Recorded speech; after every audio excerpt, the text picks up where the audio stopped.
Hello, what's up mga boss? Good morning. Isang napakagandang araw na naman para sa ating lahat, no?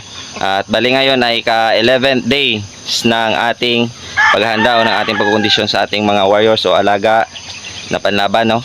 So, nandito nga pala tayo sa ating munting gumnukan. Nagpakain muna tayo ng ating mga alaga. Yung mga naka-free-range natin ng mga pullets. At yun, nagpakain na nga tayo, no? Maaga tayong nagpakain para na yung pukusan na lang natin ngayong araw ay yung ating kinokondisyon o yung ating hinanda. At para na makapaggala rin naman tong mga pullets natin na to ng mas maaga. So nandito nga tayo sa ating scratching box. At nandyan si Itim, no? Bali yung activity nila ngayong umaga ay wala ng pakahig at exercises.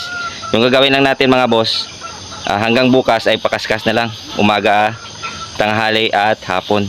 So mamaya update ko kayo mga boss kung anong ipapainom natin na vitamins o supplements para sa ating mga warriors. So good morning ulit mga boss, no. Ngayon ay ka-11th days ng ating pagkukondisyon, ng ating paghahanda ng ating mga warriors.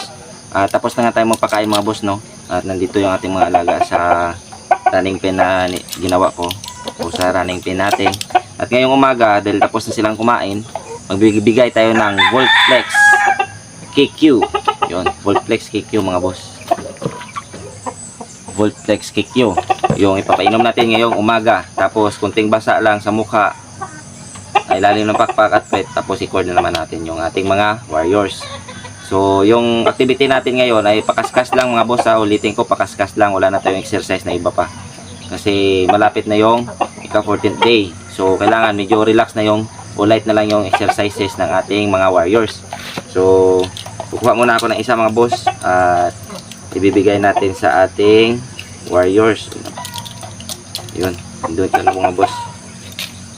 Kunin muna natin si Itim.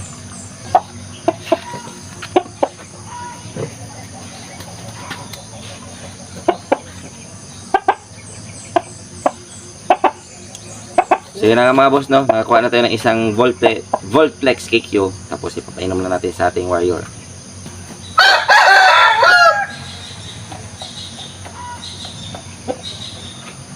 So yun na mga boss, napainom na nga natin, no.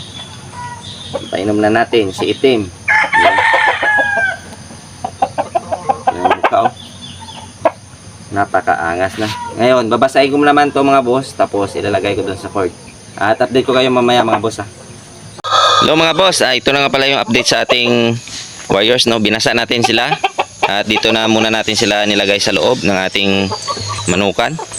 Hindi na muna natin sila nilagay doon sa ating free range area kasi wala ni namang init. So dito na lang natin nilagay. At binasa natin sila para makarelax din yung kanilang katawan sa exercises na binibigay natin sa kanila, no. So at nandito nga si Itim at nilalam nga. So kailangan din nila yan para na maging sumingaw rin yung init ng kanilang katawan dahil sa mga binibigay natin na gamot. Yun. Napakaangas. Yun, pulang-pula. So yun lang muna mga boss. What's up mga boss? Yun, alas 10 na nga pala ng umaga, no, sa ika-11 days ng ating paghahanda o ng ating pagkondisyon sa ating mga warriors. At ito na nga si Abuhin mga boss, alas 10. Nagpakaskas tayo ulit. Yan lang yung activity nila, no. Kaninang umaga nagpakaskas naman tayo bago magpakain. Tapos nagbigay ng vitamins. Tapos binasa natin siya. And then nilagay natin sila sa cord. O tinali muna natin siya. Ngayon alas 10 nagpakaskas naman tayo. 11 days ng 10 AM. Ito yung ginagawa natin. At yun naman yung isa, nasa cord pa mga boss. Yun. Yun.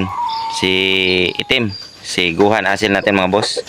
At nandito rin si Pakistani natin na old line, si Buktot na tinatawag kong Buktot o si Cuba lines natin. At nandito rin yung Bilja natin mga boss. Yun. So yan lang muna yung update mga boss. Update ko na naman kayo mamaya. Mga boss, tapos na natin pagkaskasin si Abuhin. At nandyan ngayon si Itim.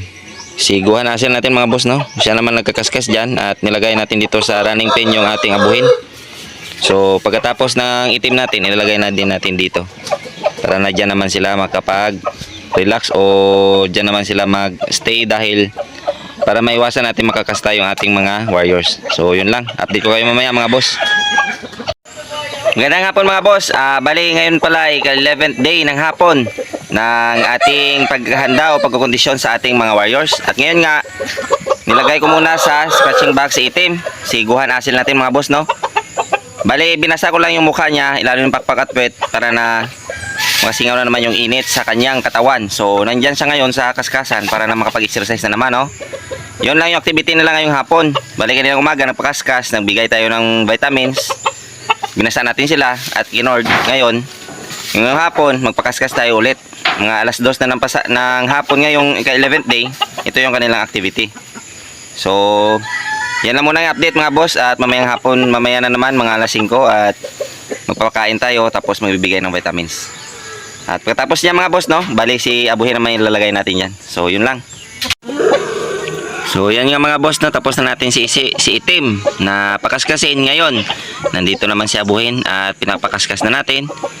At yun nga, si Itim natin ay nilagay natin ulit sa cord para na makapag-relax at mag-aantay na lang ng alas 5 para na siya ay pakainin natin, no? So, yun lang muna ang update.